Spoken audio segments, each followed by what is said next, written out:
संरचना के बारे में पढ़ेंगे, यानी राष्ट्रपति महोदय से शुरू करेंगे और अटॉर्नी जनरल तक हम लोग चले जाएंगे। स्टेट में शुरू करेंगे हम लोग, न्यायपालिकाओं को लेते हुए पूरी तरह से उधर कंप्लीट करेंगे, है ना। तो ये क्रम में हम लोग आ गए, तो हम लोगों को अब इसी रूप में देखना होगा। और ये बहुत अच्छी चीज़ है जो आज मैंने आप लोगों को बातें समझाई। आशा करता हूँ कि सभी लोग थोड़ा समझे होंगे। और मेरा मोटिव सिर्फ इतना आप लोगों को समझाने का मोटिव था कि आप वरिष्ठ हैं, इस बात को महसूस करिए। आप क्लास 1 और क्लास 2 के स्टूडेंट्स नहीं हैं, आप वरिष्ठ हैं। इसको आप रियलाइज़ करिए, फील करिए इसको, और फील करने के लिए वो एक्टिविटीज़ आपके अंदर दिखनी चाहिए, ठीक है। तो आशा करता हूँ कि नेक्स्ट टाइम से इतनी ज़्यादा वो दिक्कतें नहीं हैं। चलिए आज हम लोग करते हैं स्टार्ट फंडामेंटल ड्यूटीज़। तो फंडामेंटल ड्यूटीज़ में क्या है, जैसा कि मैं आपको बता चुका हूँ लास्ट वीडियोज़ में, उसमें मैंने बताया कि जैसे जब हमारा संविधान बना तो दो बातें हमने बताई। एक तो जब हम लोग डीपीएसपी पढ़ रहे थे इसके पहले, तो हमने बताया कि ये आपने पढ़ा उसमें कि देखा कि ये न्याय योग्य नहीं है, न्यायालय में बाध्यकारी नहीं है, यानी कि स्टेट को बाध्य नहीं किया जा सकता कि आप नीति निर्देशक तत्वों को लागू ही करिए। उसके पीछे का कारण हम लोगों ने देखा कि उस समय की वर्तमान जो स्थितियाँ थीं, चाहे वो आर्थिक स्थिति हो, चाहे वो सामाजिक स्थिति हो, इसके लिए अलाउ नहीं करती थी कि वो मौलिक कर्तव्यों को बाध्य किया जाए, इस नाते उसे अबाध्यकारी किया गया है। यही तो बात थी। उसी तरह से जैसे नीति निर्देशक तत्वों को स्टेट के लिए बाध्यकारी नहीं किया गया था, उस समय जब संविधान बन रहा था हमारा, तो संविधान निर्माताओं ने उस समय मौलिक कर्तव्यों को भी ये जरूरी नहीं समझा उस समय के परिप्रेक्ष्य में ध्यान में रखते हुए कि इसको मतलब संविधान में स्थान दिया जाए। ये बातें उनको नहीं लगी, और समय के साथ जब जरूरी होगा तो बना लिया जाएगा। जैसा कि आपने देखा 42वें संविधान संशोधन 1976 के द्वारा क्या किया गया कि मौलिक कर्तव्यों को षोडशी समिति की सिफारिश के आधार पर मौलिक कर्तव्यों को जोड़ लिया गया। षोडशी समिति ने 8 मौलिक कर्तव्यों को सिफारिश की थी कि आप इसको लागू कर दीजिए, लेकिन सरकार ने क्या किया, 10 मौलिक कर्तव्यों को लागू किया। फिर समय के साथ परिवर्तन होता है, 86वें संविधान संशोधन के द्वारा जो है 11वां मौलिक कर्तव्य भी आपका जोड़ दिया जाता है। मौलिक कर्तव्यों का बिहेवियर वही है, जैसे नीति निर्देशक तत्वों को स्टेट को बाध्य नहीं किया जा सकता है उसको लेने के लिए, उसी तरह से मूल कर्तव्यों को भी बाध्यकारी नहीं किया गया है जनता के लिए, यानी कि बाध्य नहीं किया गया है कि आप उसको करिए ही करिए, मतलब लागू करिए ही। आपके ऊपर डिपेंड करता है, नहीं भी करते हैं तो भी आपका चलेगा। बहुत सारी सिफारिशें इसमें यह भी की गई थी कि मौलिक कर्तव्यों में जैसे कर वगैरह, टैक्स वगैरह को लेकर के बाध्यकारी, मतलब कहा गया था कि वो भी देने का होना चाहिए, लेकिन चूंकि षोडशी समिति की सारी सिफारिशें मानी गई नहीं, कुछ 2-3 बातें ऐसी थी कि जो कि उन्होंने महत्वपूर्ण बातें कही थी, लेकिन सरकार ने उस बात को माना नहीं। जब समितियाँ गठित होती हैं किसी काम के लिए, किसी विजन के लिए, किसी मकसद के लिए, तो कोई ज़रूरी नहीं है कि उसको कम्प्लीटली गवर्नमेंट मान ही ले। जब सिफारिश आती है किसी समिति की, तो उसकी अपने हिसाब से, उस समय की ज़रूरत, डिमांड के हिसाब से उसको वो लोग इम्प्लीमेंट करते हैं, है ना। जैसे अभी आपने देखा भाषाई आधार पर राज्यों का जो गठन किया गया था, उसमें देखा था कि चाहे वो कांग्रेस की संयुक्त कमेटी जेवीपी जो गठित की गई थी, उसमें भी अगर देखेंगे तो उसने क्या कहा था, या उसके पहले जो समितियां गठित की गई थी, तो उन सभी समितियों ने कहा था कि भाषाई आधार पर राज्यों का गठन न किया जाए। लेकिन उसके बाद में भी सरकार ने क्या कर दिया, बाध्य होकर के, कि आंध्र प्रदेश को पहला भाषाई राज्य घोषित कर दिया गया था। बस है, तो कोई ज़रूरी नहीं है कि समितियां जो सिफारिश करें उसको सरकारें मान भी लें। समितियां सिर्फ इस नाते गठित की जाती हैं कि जो पब्लिक है वो उसको पता चल जाए कि विशेषज्ञों ने इस पर अपनी क्या राय रखी है। तो विशेषज्ञों की जो राय होती है उसके आधार पर विशेषज्ञ ही तो एडवाइस करेगा कि आपको क्या बीमारी है या किसी समस्या की क्या मूल जड़ है, उसका विशेषज्ञ ही तो जान पाएगा। तो विशेषज्ञ को इसी नाते टीम को गठित किया जाता है, विशेषज्ञ अपनी राय को देते हैं और उसके आधार पर सरकार उसकी इम्पोर्टेंस को कितना वैल्यू करती है वो उसके ऊपर डिपेंड करता है। तो कुछ एक ऐसी स्थितियाँ फंडामेंटल ड्यूटीज़ के साथ भी रही हैं। षोडशी समिति की सिफारिश के बाद में भी कुछ चीज़ें हटा दी गई और समय के साथ कुछ और चीज़ें जोड़ दी गई। कॉन्सेप्ट समझ में आ रहा है ना सबको? तो ये चीज़ें कुछ ऐसी हैं, तो थोड़ा सा देखते हैं इसके बारे में, थोड़ा नोट करते हैं। और किस देश के संविधान से लिया गया है ये? रूस से लिया गया है। तो क्या रूस के संविधान में भी ये चीज़ें हैं? कौन सा ऐसा देश है जहाँ पर ये विशद रूप से अपने संविधान में प्रस्तावित? जापान के है। तो अगर देखा जाए तो हम लोग प्रभावित तो उससे हैं, लेकिन जापान है तो जापान से करके, है ना। तो जापान भी एक महत्वपूर्ण कंट्री है इसके नीति निर्देशक तत्वों के संदर्भ में। बहुत सारी ऐसी कंट्रीज हैं जहाँ पर फंडामेंटल ड्यूटीज़ को कोई स्थान ही नहीं दिया गया है। बहरहाल भारत को बहुत सारे देश हैं, ब्रिटेन है, कनाडा है और बहुत सारे देश हैं, ब्रिटेन है, इन सब देशों में स्थान नहीं दिया गया है। लेकिन फिर भी इसकी क्या ड्यूटीज़ है, क्या बताइए। अधिकार के हकदार आप हैं तो कर्तव्यों के हकदार कौन बनेगा। जैसे क्लास पाना आपका राइट है, हाँ? तो क्लास का इन्वायरमेंट मेंटेन करना मेरा राइट है, तो जो पाएगा उसका ही राइट होता है ना। ये किसकी ड्यूटी है, ये आपकी ड्यूटी है। यानी कि जो भी व्यक्ति होगा, तो जब मौलिक अधिकार यानी मूल अधिकार जब जनता पाएगी तो मौलिक कर्तव्यों का पालन कौन करेगा, जनता करेगी। कुछ अंडरस्टूड बात है ना। तो ये समझने की बात। उसी तरह से सरकार को जैसे फंडामेंटल राइट्स मिले हुए हैं कुछ चीज़ों को करने के लिए, कि जब चाहे मतलब कुछ मूल अधिकारों को छोड़ करके, जैसे अनुच्छेद 20 और 21 को छोड़ करके बाकी चाहे तो सरकार अपना ज़रूरत के हिसाब से, ज़रूरत का मतलब कंडीशन ऐसी कुछ क्रिएट हो चुकी हो कि वो बाध्यकारी हो जाए कि आपका छीनना ही पड़ेगा, तो उस स्थिति में वो छीन सकती है। यानी कि ऐसा नहीं है कि केवल फंडामेंटल राइट केवल मतलब जो है जनता के लिए है, सरकार भी तो सरकार के लिए भी है। सरकार की जनता के लिए है तो जनता को है, तो जनता को गवर्न करने वाले को भी तो कुछ राइट होगा। तो उस नाते आप यह भी ध्यान रखिएगा कि कुछ फंडामेंटल राइट उनको भी प्राप्त है और उन्हीं राइट्स के आधार पर ही वो फंडामेंटल राइट का तो छीन लेते हैं जरूरत पड़ने पर उस कंडीशन में। जैसे सशस्त्र विद्रोह वगैरह की स्थिति हो जाए, बाह्य आक्रमण वगैरह की स्थिति हो जाए, तो वहाँ पर आप कहीं कि नहीं मेरा मन कर रहा है गाना बजाएंगे या कुछ और करेंगे या कुछ इस तरह की चीज़ें करेंगे, या हम उसमें पार्टिसिपेट नहीं करेंगे, या इस तरह की चीज़ें हम करेंगे, देशद्रोह वाला कोई काम कर देंगे कि गैर जो मुल्क का आदमी है, जो सेना है उसके साथ हम सहयोग करेंगे, उसको अपनी गोपनीय सूचना लीक करेंगे, कुछ इस तरह की चीज़ें आप करेंगे तो आपके खिलाफ भी कार्रवाई करी जा सकती है और केवल प्राण और दैहिक स्वतंत्रता को छोड़ करके बाकी सारे अधिकार आपको छीन लिए जाते हैं। जी 20 और 20 हाँ 20-21 तो हाँ दो है अनुच्छेद 20 और 21 वो बताया ना मैंने आपको कई बार चल हुआ। तो ये दोनों चीज़ें नहीं होती है। मतलब ऐसा नहीं कि पता चला कि आप युद्ध क्यों छीना नहीं जाता है। मान लो आपको ये मान लिया गया कि देशद्रोह का मुकदमा लगा करके आपको बंद कर दिया गया। अरे भाई कहीं युद्ध हो रहा है, मान लो कोई पॉलिसी मेकर्स हैं, सॉरी मतलब जो क्रियान्वित करने वाले अधिकारी लोग हैं, वो गलत नीतियों के साथ में अपने व्यक्तिगत दोष के द्वेष के साथ तहत उस व्यक्ति को उठा करके करने के लिए तो विदेशी मुल्क का मदद कर रहे थे या कुछ इस तरह की चीज़ें, जो ये अपराध आपने नहीं किया उस अपराध में भी वो आपको शामिल कर ले तो उसमें भी तो आपका पूरी तरह से जान चली जाएगी, देशद्रोह का मुकदमा हो जाएगा। इस तरह के मतलब अपराधों में आपको फंसा दिया जाए कि जिसमें मृत्युदंड हो तो क्या प्राण और दैहिक स्वतंत्रता छीन नहीं जाएगी आपकी। मान लो आपके ऊपर केस कर दिया गया इस तरह का और आपको तो तुरंत फिर क्या होगा, फिर आपका तो 21 भी तो चला जाएगा उसी के आधार पर। तो यानी कि कहिए कि 21 को प्रोटेक्ट करने के लिए 20 को रख दिया गया है कि 20 नहीं रहेगा पर 20 लगा करके आपका 21 छीन लेंगे हम। तो ये भी तो बात हो गई। इस नाते 20-21 थोड़ा समझ नहीं। देखिए व्यवहारिकता में जब चीज़ों को समझेंगे तो लगेगा कि संविधान में कुछ है ही नहीं इसका। ये अभी आगे चल कर जब संघ पढ़ेंगे, राज पढ़ेंगे तो उसकी बॉडीज़ को भी आप पढ़ते चले जाएंगे। संघ की संरचना बन गई तो संरचना बन गई तो भाई संविधान बनेगा कहाँ, तो बनने के लिए कोई एक सदन होना चाहिए। फिर कौन सा सदन होगा, उच्च सदन होगा, निम्न सदन होगा, तो उस सदन के मेंबर्स हो जाएंगे, मेंबरों की संख्या कितनी कितनी होगी, उसकी उस सदन की जो है कार्रवाई को संचालित कौन करेगा वो होना चाहिए। सदन की बैठकों को बुलाएगा कौन, यानी कि लोकसभा राज्यसभा है तो इसको संयुक्त रूप से बुलाने का पावर किसको, तो राष्ट्रपति को। सब अगर रिलेट करके आप देखेंगे या सरकार है, सरकार कोई जब कोई कार्य करेगी, कोई कानूनी कार्य करेगी तो सरकार के लोग तो विधि विशेषज्ञ होते तो है नहीं, तो उनको एक सलाह के लिए एक एडवोकेट होगा, मतलब एक अटॉर्नी जनरल होगा जो कि उसको एक विधिक सलाह देगा। उसी तरह राज्यों में देखेंगे एडवोकेट जनरल होगा तो वो क्या करेगा, उनको विधिक सपोर्ट करेगा। तो ये व्यवहारिकता में अगर आप देखेंगे तो सब कुछ लगेगा कि कुछ है ही नहीं इसमें। और पॉलिटिक्स सच्ची में आप देखिए कुछ है नहीं। ये एक व्यवहारिक में रूप में आपको समझने की जरूरत है। अगर आपने इसको समझ लिया तो कुछ भी याद नहीं करना पड़ेगा। ऐसे बहुत सारे बच्चे ऐसे होते हैं जो सही से कॉन्सेप्ट समझ नहीं पाते तो रटते हैं चीज़ों, तो बार बार भूल जाते हैं कि एडवोकेट जनरल कहाँ होगा, अटॉर्नी जनरल कहाँ होगा। तो वो रटने की स्थिति तभी आ पाती है जब आप कॉन्सेप्ट को समझते नहीं हैं।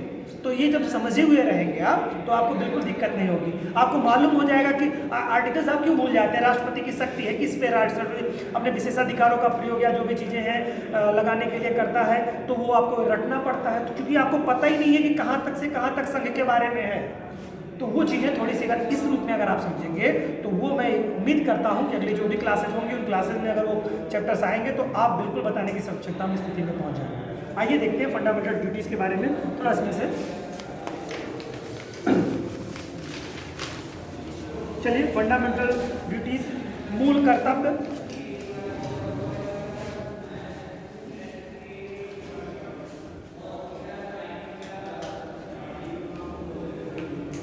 मूल कर्तव्य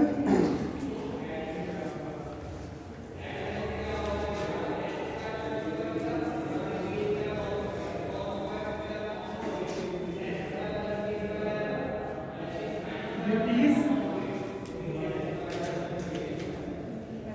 ठीक है, देखिए इसमें बच्चों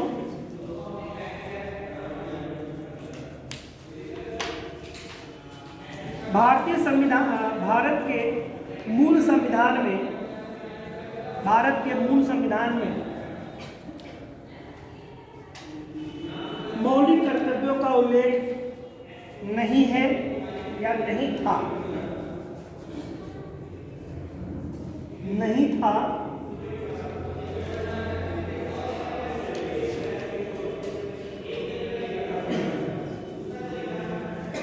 मौलिक कर्तव्यों को 42वें स्वर्ण सिंह समिति के सिफारिश के आधार पर मौलिक कर्तव्यों को स्वर्ण सिंह समिति की सिफारिश के आधार पर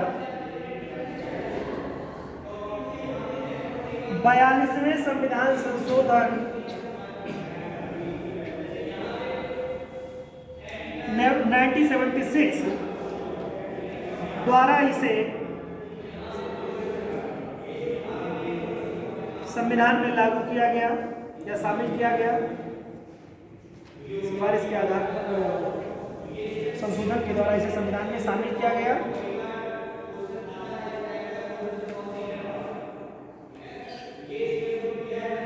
स्वर्ण सिंह समिति का विचार था कि यह विचार था कि जहां संविधान में नागरिकों के मूल अधिकारों का प्रावधान है,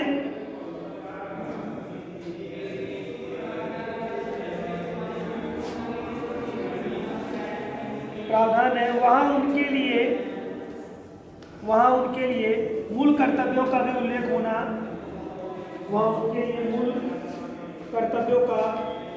भी उल्लेख होना, चाहिए, क्योंकि अधिकार एवं कर्तव्य एक दूसरे के अन्योन्याश्रित होते हैं।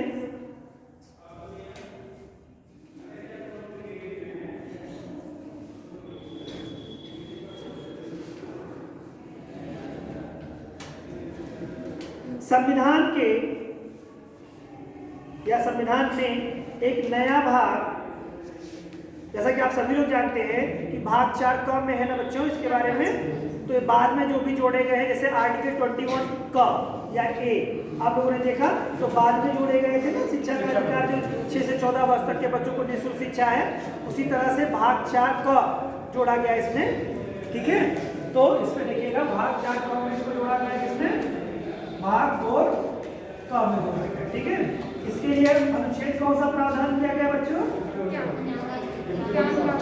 51 का इसके लिए प्रावधान किया गया है। और जो 51 जो अनुच्छेद है वो किसके लिए है?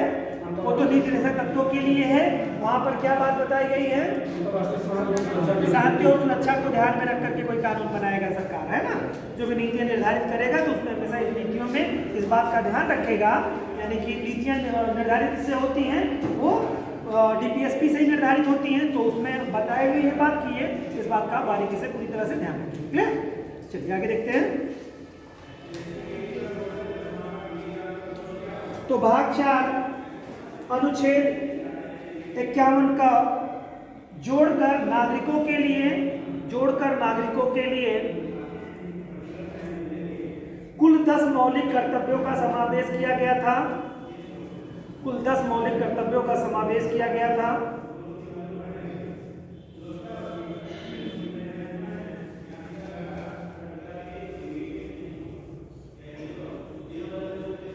ध्यातव्य है कि, यानी ध्यान देने की बात है कि शॉर्ट क्वेश्चन एक बार एग्जाम में पूछा है बच्चों, ये बात जो स्टेटमेंट लिखने जा रहे हैं, पूछेगा कि स्वर्ण सिंह समिति ने कितने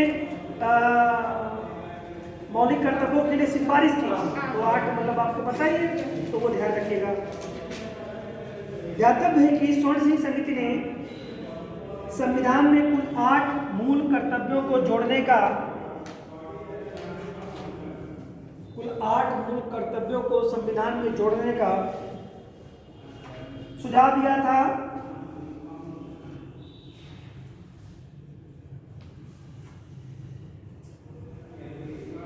इन 8 मौलिक कर्तव्यों में जो सुझाव दिया था उनकी बात कर रहा है। इन 8 मौलिक कर्तव्यों में नागरिकों द्वारा कर अदायगी का मूल कर्तव्य, कर अदायगी का मूल कर्तव्य भी शामिल था, किंतु सरकार ने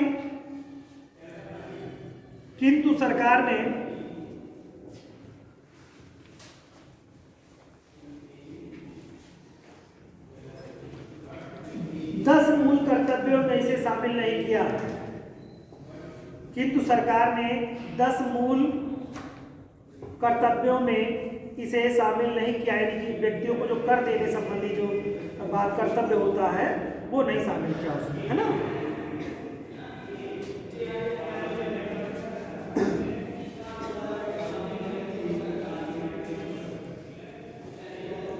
शामिल नहीं किया। पैराग्राफ चेंज करें। वर्तमान समय में अनुच्छेद 51 क में, अनुच्छेद 51 क या भाग 4 क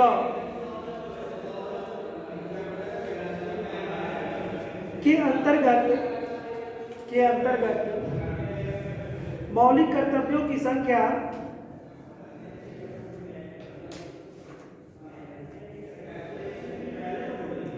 11 है। वो है मौलिक कर्तव्यों की संख्या 11 है। 11वां, आगे पैराग्राफ करके लिखिए, 11वां मूल कर्तव्य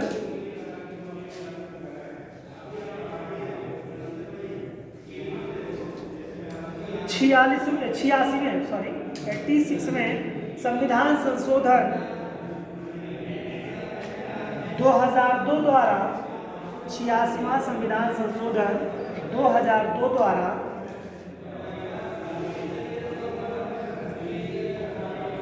जोड़ा गया, जिसे अनुच्छेद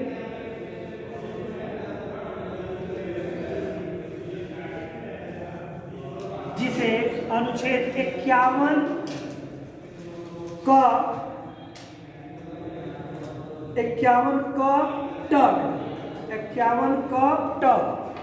समझ रहे हैं क्या कह रहा हूं मैं?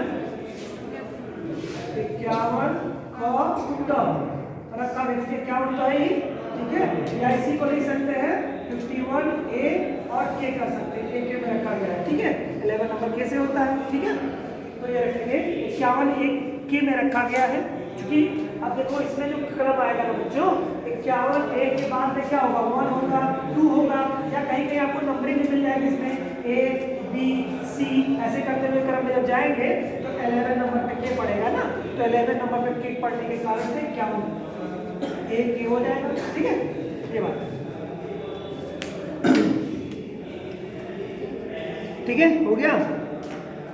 अब थोड़ी सी बात ये भी कर लेते हैं कि कहाँ से लिया गया है, कैसे क्या किया गया है। चलिए पैराग्राफ चेंज कर लेते हैं।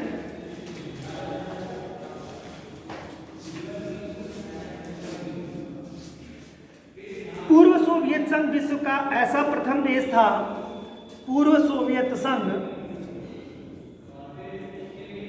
USSR जिसे कहते थे पहले, पूर्व सोवियत संघ विश्व का ऐसा प्रथम देश था जिसने अपने संविधान में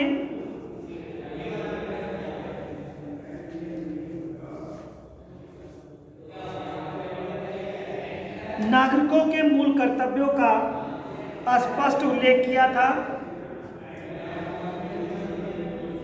स्पष्ट उल्लेख किया था। और तो जानते हैं आप लोग ना, रूस हमारा सबसे पुराना मित्र है। अच्छा, मित्र की डिफिनीशन कैसे, क्यों कहा जाता है रूस को अपना पुराना मित्र? मित्र क्यों कहा जाता है रूस को अपना? भारत अपना मित्र क्यों कहता है रूस को? अमेरिका नहीं है क्या उसका दोस्त?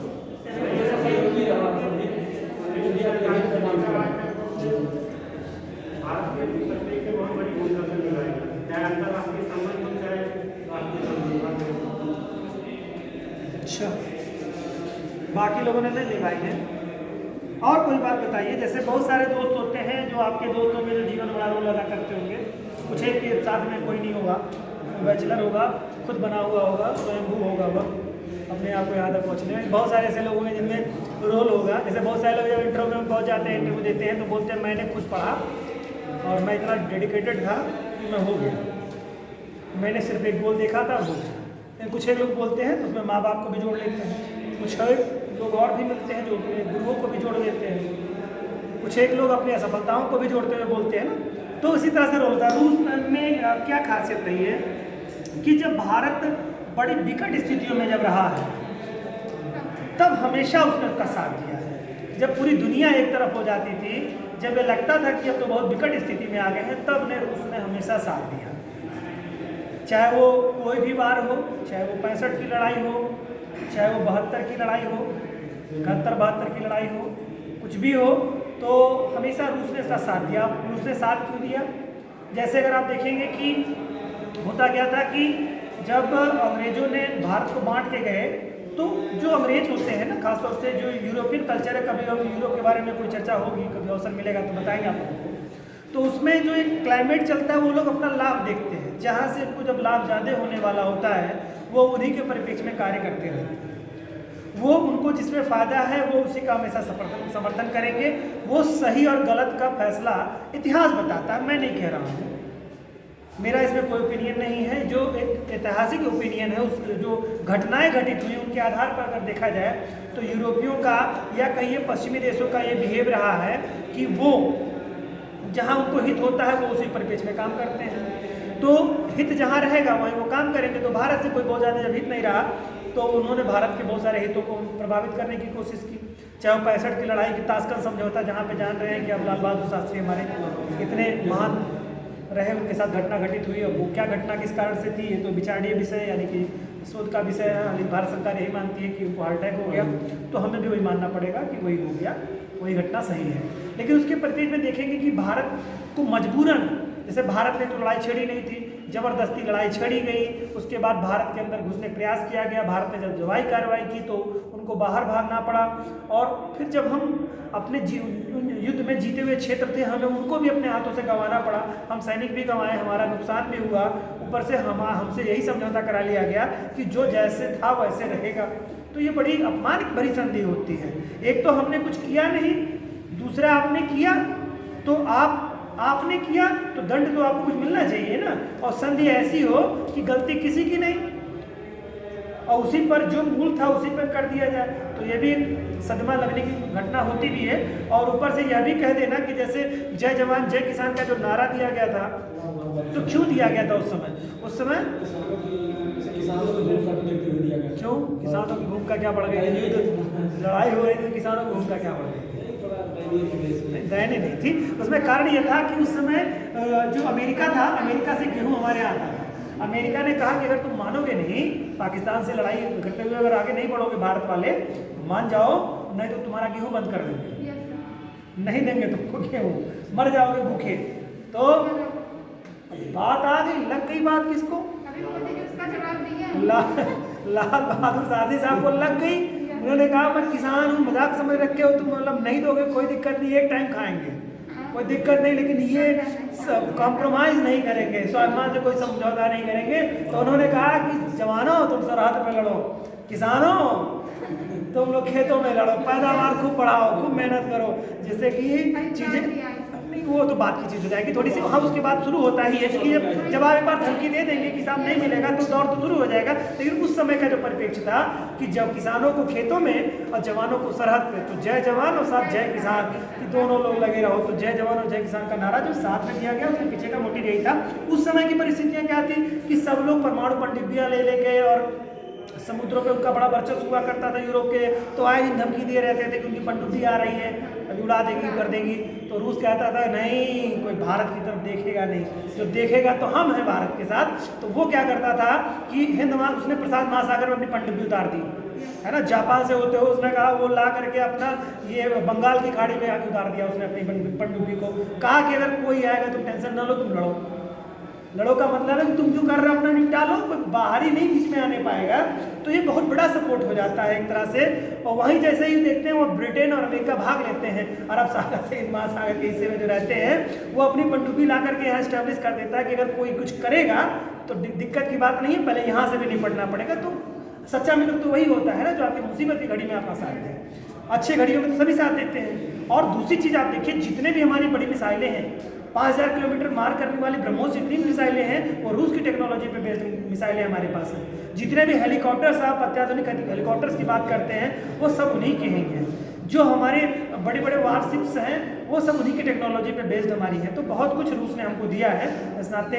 अब देने का मतलब है कि जब हमारे पास टेक्नोलॉजी अच्छी होगी, जैसे अभी आए पुतिन साहब, और जो कोरोना पीरियड के बाद से पुतिन का दूसरा दौरा था विदेश का, कोई 6 घंटे की जर्नी की भारत में, लेकिन आते ही उन्होंने क्या कर दिया, क्या दे करके गए, कौन सी टेक्नोलॉजी दे के गए हैं रक्षा क्षेत्र की? S-400 उन्होंने दिया ना, एक मिसाइल है जो 400 किलोमीटर रेंज तक जो है किसी भी ऊपर से आने वाली मिसाइलों को मार गिरा सकती है वो।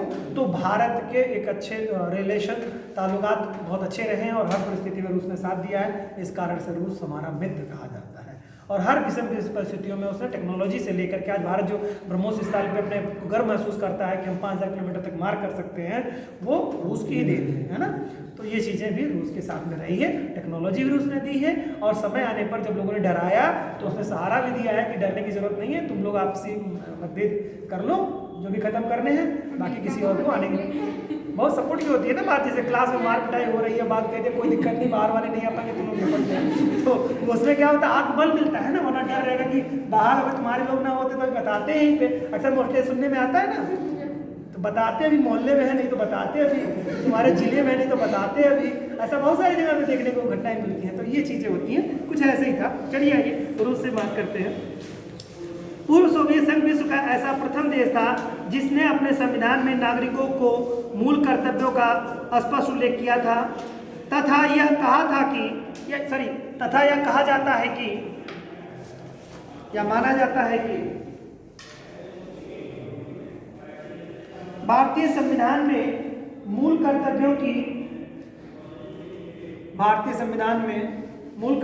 की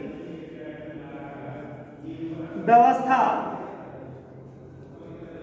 पूर्व सोवियत संघ के संविधान से ली गई है, पूर्व सोवियत संघ के संविधान से ली गई है।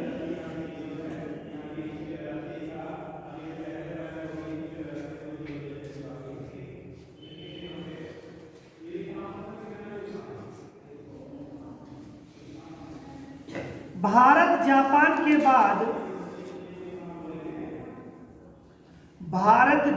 के बाद दूसरा ऐसा प्रजातांत्रिक देश है, लोकतांत्रिक देश जिसे कहेंगे, प्रजातांत्रिक या लोकतांत्रिक देश है। भारत जापान के बाद दूसरा लोकतांत्रिक देश है जिसने मौलिक कर्तव्यों को अपने संविधान में समाहित किया है या शामिल किया है। समझ रहे हैं इसका क्या मतलब हुआ? देखिए, सोवियत संघ जो है वो क्या लोकतांत्रिक कंट्री नहीं है, साम्यवादी कंट्री है। तो लोकतांत्रिक कंट्री की अगर बात करेंगे तो जापान के बाद दूसरा देश है। तो उस दृष्टिकोण से दूसरा डेमोक्रेटिक यानी लोकतांत्रिक जो है जो कंट्री है वो भारत है, जिसने फंडामेंटल ड्यूटीज को अपने यहाँ शामिल किया अपने संविधान में। ठीक है, और वैसे अगर देखेंगे तो रूस हमारा हो जाएगा, साम्यवादी कंट्री है सबसे पहला देश। ठीक है, ओके, चलिए आगे देखते हैं।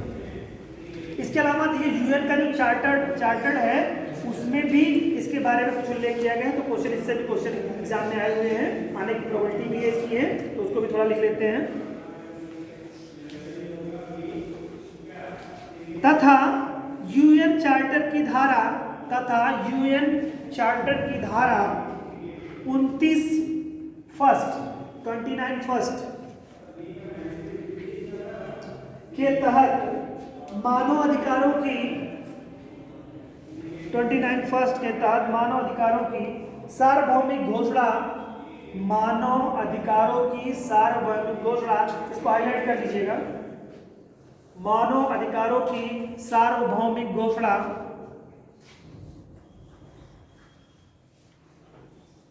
इसको इंग्लिश में कहेंगे universal declaration of human rights के साथ भी मूल कर्तव्यों का सामंजस्य है।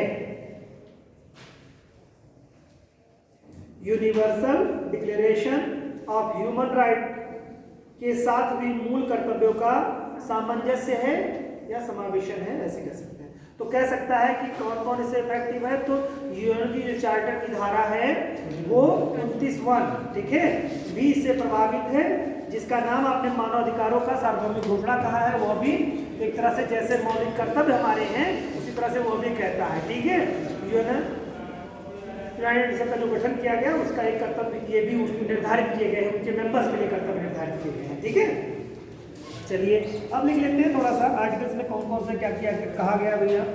आर्टिकल देखिए, अनुच्छेद 51 का फर्स्ट, 51 का फर्स्ट,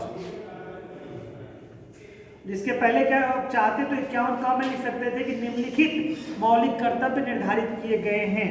यदि आप चाहें तो लिख सकते हैं इसमें 51 का के अंतर्गत लिख सकते हैं आप, क्योंकि यहाँ पे आप लिख सकते हैं कि आप निम्नलिखित कर्तव्य निर्धारित किए गए हैं, और एक में जब आएंगे 51 का के 1 में या ए में आएंगे, ठीक है, तो वहां पे पहला कर्तव्य कौन सा है, देखिए नंबर 1, संविधान का पालन करें और उसके आदर्शों, फटाफट लिखते चलिए।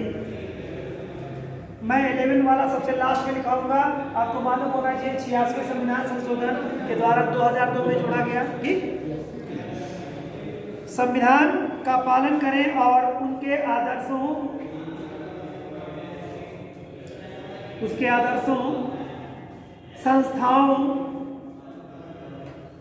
राष्ट्रध्वज और राष्ट्रगान का आदर करें।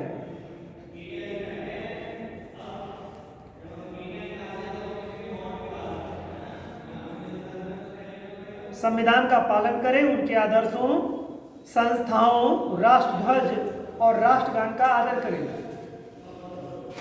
जब अधिकारी आप होंगे तो आपको एक पावर भी मिलेगी कि जो ध्वज होते हैं उनको ससम्मान, उसको एक समय पे उसको लहराया जाता है और फिर एक समय के तहत उसको निकाला जाता है। ऐसा कोई अगर झंडा अपमानित कर रहा है कहीं पर तो दोषी सिद्ध हो जाता है। तो ये भी चीज़ें आपको बहुत अच्छी तरीके से पता चल होनी चाहिए।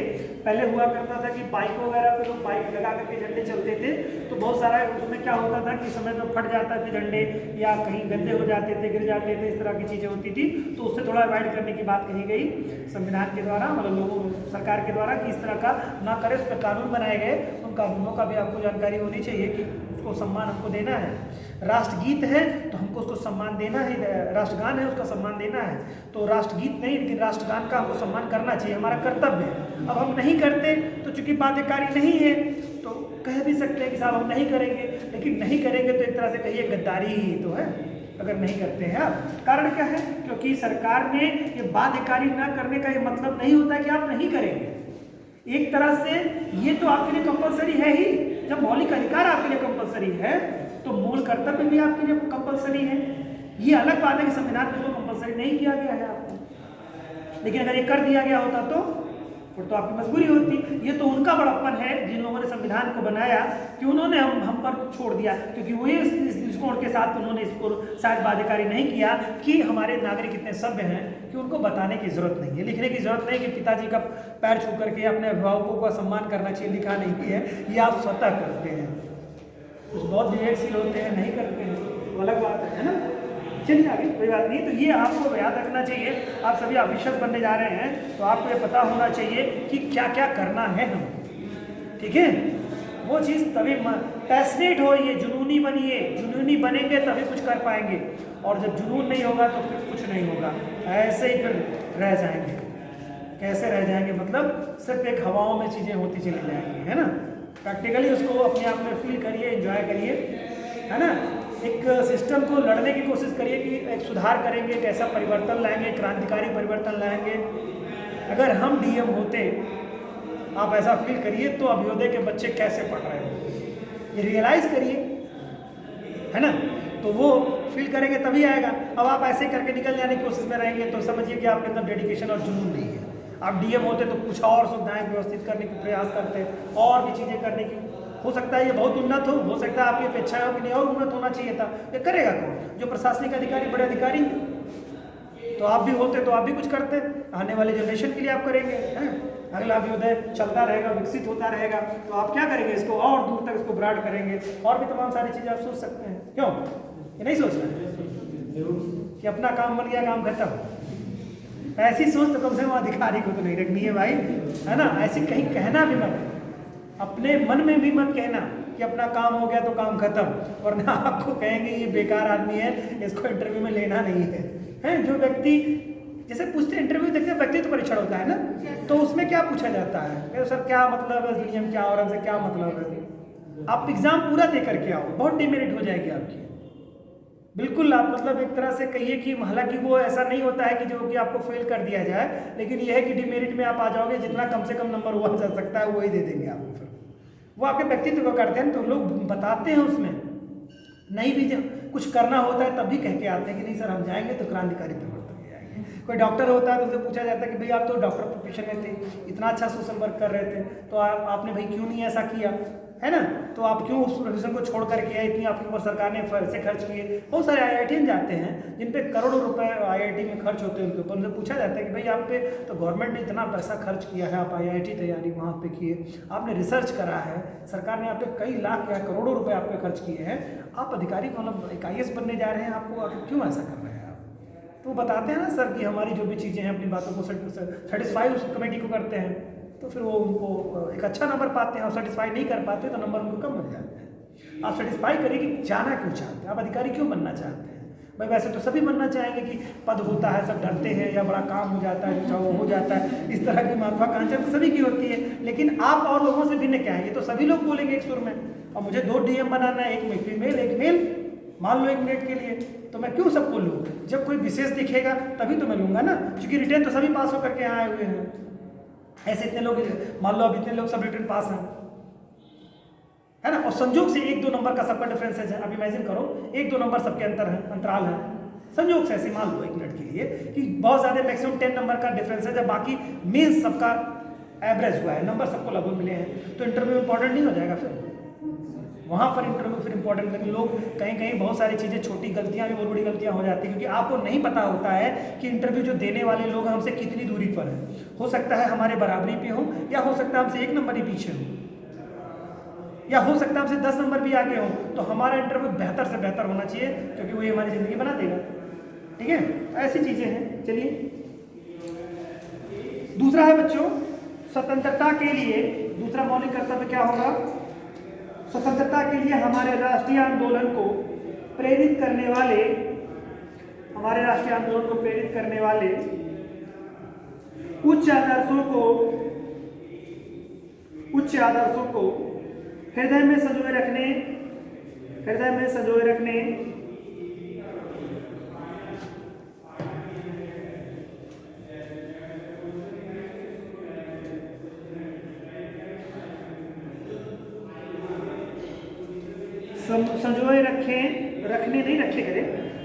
संजोए रखें और उनका पालन करें।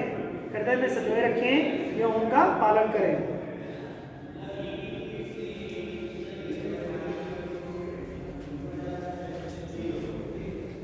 ठीक है, इस एक तरह से क्या हुआ, राष्ट्रीय आंदोलन को प्रेरित करने वाले उच्च आदर्श, यानी जिन कारणों से हमारा जो है लोगों ने क्या किया था, क्या होता है, राष्ट्रीय आंदोलन से प्रेरित हुए। तो क्यों? क्योंकि वो गुलामी नहीं चाहते थे ना, इसी नाते लोगों ने अपनी जानों की बलिदान दे दिया ना, वरना किसी अपनी जान नहीं पसंद प्यारी होती है। उन्होंने सोचा कि गुलामी की दास्ता में तो हम नहीं रहेंगे, तो आने वाला हर वो काम हम अगर टेक्नोलॉजी के मामले में, शिक्षा के मामले में और तमाम सारी चीज़ों के मामले में आगे नहीं बढ़ेंगे, तो एक दिन और ऐसा भी आएगा कि हम विकसित नहीं रह जाएंगे, तो फिर हम इस लड़ाई में बहुत पिछड़ जाएंगे। तो इस नाते हमको हमेशा उन कुछ आदर्शों को ध्यान में रखना होगा जो महापुरुषों ने हमारे जिन आदर्शों के लिए अपने जानों को न्यौछावर किया, उसको हृदय में संजोए हुए रखना है। तीसरा पॉइंट है बच्चों, भारत की प्रभुता। भारत की प्रभुता, एकता और अखंडता की रक्षा करें। एकता और अखंडता की रक्षा करें और उसे अक्षुण्ण रखें। रक्षा करें और उसे अक्षुण्ण रखें। चौथा है बच्चों, देश की रक्षा करें और आह्वान किए जाने पर, देश की रक्षा करें और आह्वान किए जाने पर राष्ट्र की सेवा करें।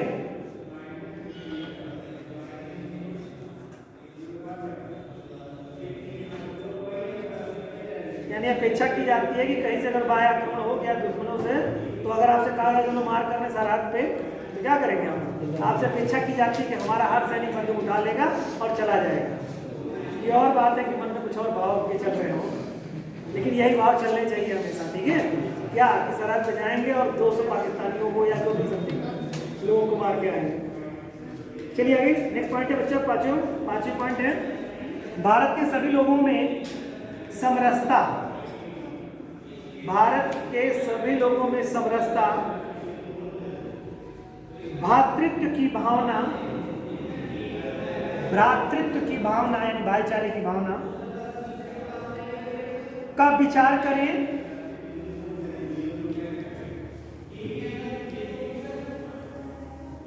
जो धर्म भाषा और क्षेत्र, जो धर्म भाषा और क्षेत्र या वर्ग पर आधारित सभी भेदभाव से परे हों तथा ऐसी प्रथाओं का त्याग करें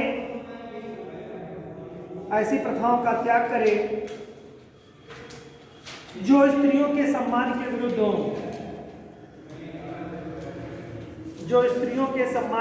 हो, नेक्स्ट पॉइंट लिखिए, छठा पॉइंट है, हमारी सामाजिक संस्कृति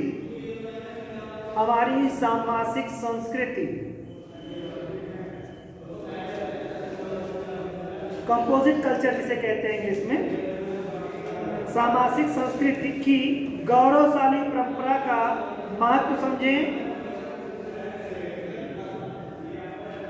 सामाजिक संस्कृति कंपोजिट कल्चर की गौरवशाली परंपरा का महत्व समझें और उसका परिरक्षण करें,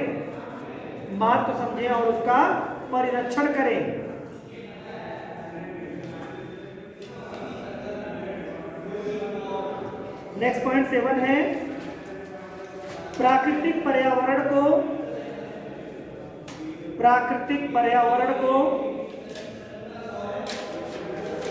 जिसके अंतर्गत वन, झील, नदी और वन्य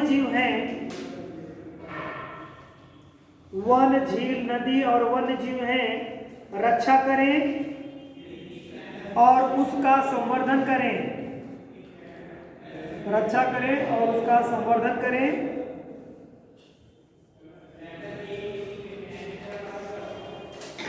तथा प्राणी मात्र के प्रति दया भाव रखें।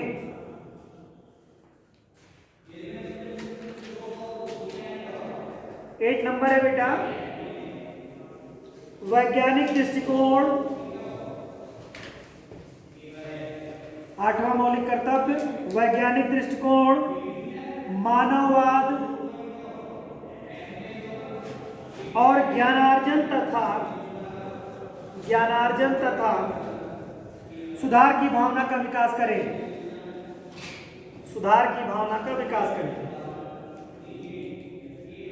नेक्स्ट है सार्वजनिक संपत्ति की सुरक्षा, सार्वजनिक संपत्ति को सुरक्षित रखें और हिंसा से दूर रहें,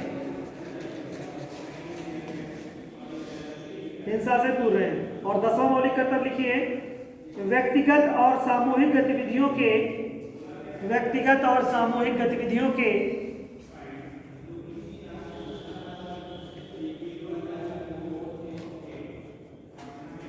सभी क्षेत्रों में उत्कर्ष की ओर बढ़ने का सतत प्रयास करें। व्यक्तिगत और सामूहिक गतिविधियों के सभी क्षेत्र में उत्कर्ष की ओर बढ़ने का सतत प्रयास करें, जिससे राष्ट्र निरंतर बढ़ते हुए उपलब्धि की नई ऊंचाइयों को छू ले, बढ़ते हुए उपलब्धि की नई ऊंचाइयों को छू ले।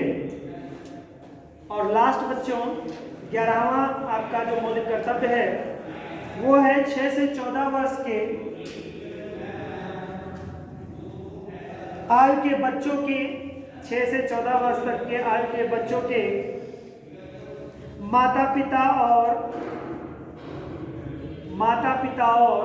प्रतिपाल्य यानी जो संरक्षण कर रहा हो, देख रेख कर रहा हो, उनकी प्रतिपाल्य के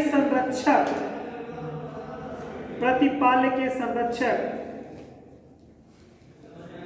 उन्हें शिक्षा के अवसर प्रदान करें। यानी कि 6 से 14 वर्ष तक के बच्चों को उनके अभिभावक यानी कि माता पिता या जो उसका संरक्षक हो वो ये ध्यान रखे कि बच्चा शिक्षा प्राप्त करे। ठीक है, तो ये तो बात होगी मौलिक कर्तव्यों की। अब हम लोगों का ये भी खत्म हो गया, भाग 4 भी कंप्लीट हो गया, 4 का भी कंप्लीट हो गया मौलिक कर्तव्य। अब हम लोग नेक्स्ट टॉपिक के साथ मिलेंगे, संघ के साथ मिलते हैं। ठीक है, ओके, थैंक यू।